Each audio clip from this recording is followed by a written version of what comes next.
Родители делятся на две категории. Первая категория родителей – это воспитание так, как их воспитывали. Что это означает? Если ты учишься в школе плохо, тебя надо ругать.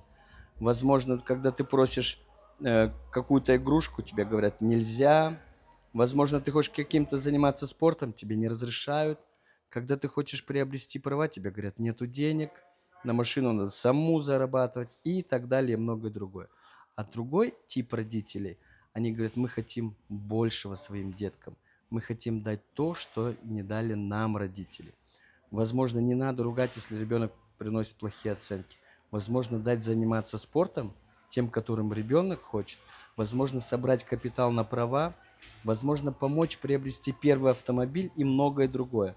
Вопрос, кем вы хотите быть, как вы хотите воспитывать своих детей. И не повторяйте ошибки, возможно, ваших родителей. Будьте богаты и счастливы.